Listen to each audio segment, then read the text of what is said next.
working 50 or 60 hours a week, never missing a shift, doing everything right, and still broke. Meanwhile, they work less, take vacations, and get richer. If you think the math doesn't add up, you're right. It doesn't add up, and it has nothing to do with you being lazy. It has to do with a system that doesn't reward hard work the way you think it should. We're going to break down more than 10 of the structural problems that explain why working hard doesn't make you wealthy in 2026. Reason number 1. Your salary hasn't reflected your output for decades.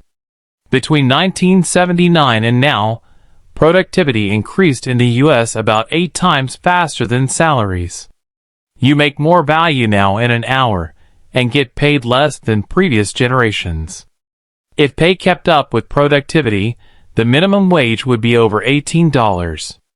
Automating systems has made it harder to justify the increased workload, but has not increased pay, and the connection between the two was broken. Reason number 2. Essentials have gotten more expensive while pay has stayed roughly the same. Even in the last few months, pay increases have not kept up with inflation, meaning that recent increases in pay have not even covered the increased cost of food, housing, or public utilities. Working the same amount of time has less purchase power than it did. Reason 3. With the rise of the housing market, the private equity firms have destroyed a once potential wealth accumulation opportunity.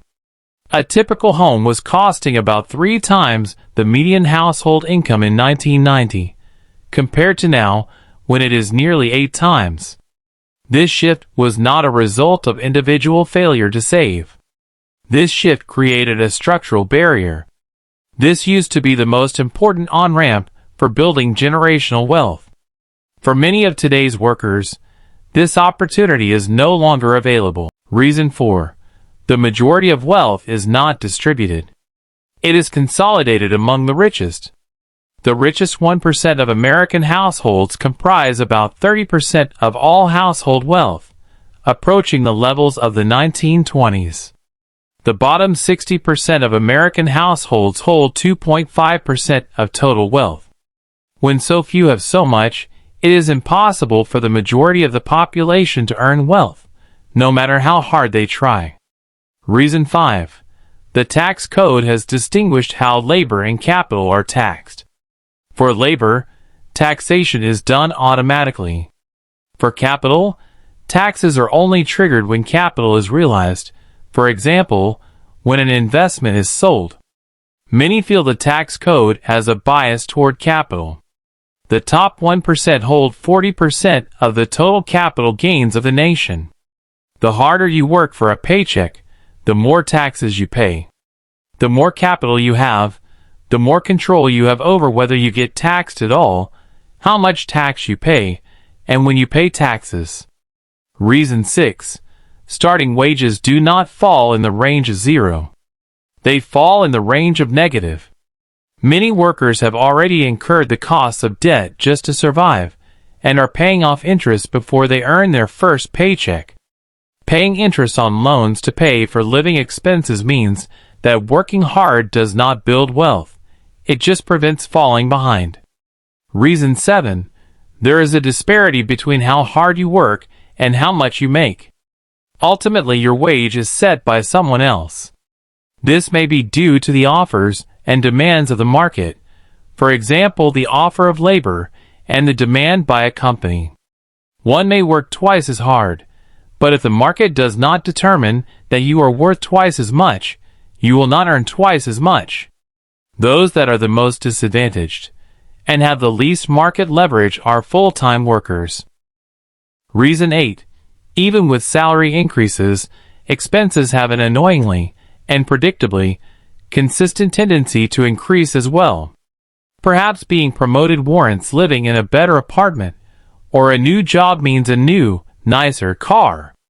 These changes are often justified when considering the expenses caused by the cost of living going up in better, closer, nicer neighborhoods with better districts. However, the difference between income and expenses, and therefore savings and investments, does not change when expenses cause an equal increase to income. Reason 9. Costs associated with healthcare tend to increase rapidly, and therefore can result in one emergency room visit or one unfortunate diagnosis resulting in the savings of the past several years completely disappearing. The amount of savings, or the number of years of savings, will not change as a result of one significant medical bill. Progress is made as a result of savings and income. However, survival of events that are beyond one's control is critical to progress. In Reason 10, the most important reason, financial success has never been about hard work, even though that has been the narrative. What we have covered shows this clearly, but none of the following shows this. The disconnect between wages and productivity, the cost of living outpacing wages, a tax code that benefits those with investments over labor. None of this will be found in the phrase "just work harder." The narrative is that if people work harder, they will be better off, and while there is some truth, at least in the short term, that will address some of the issues, the other variable in the equation has been effort, and that will never change. So if hard work isn't enough, what does it take? Learning how the system works lets you understand how to work with it. The first thing you should do is pay off high-interest debt. Unlike most debt, high-interest debt is working against you. Saving for an emergency fund ensures that unexpected expenses don't wipe out financial progress. The best way to boost your pay is to improve your negotiating power. This is best accomplished through acquiring new skills and having the mobility to change jobs. It is also best to invest early, if only a little, especially in retirement accounts or index funds. Working is not enough in our system. You have to own.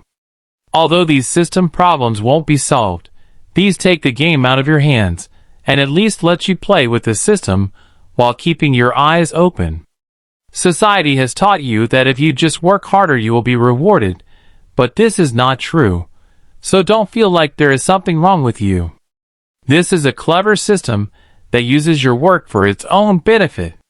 Don't give up just because you see the traps of the system. You can now play a much more informed game rather than self-blame for something you had no control over. There is more to come if it has helped to explain things that have been bothering you for a while. Stretching your hardest and not seeing the results can be disheartening. But don't blame yourself. This is how our system fails the population. While we can accept how the system is stacked, we can use that to blame ourselves less and try to make smart and informed moves in the future. We know this can help you relate to some of the feelings you've been having. We have much more to share.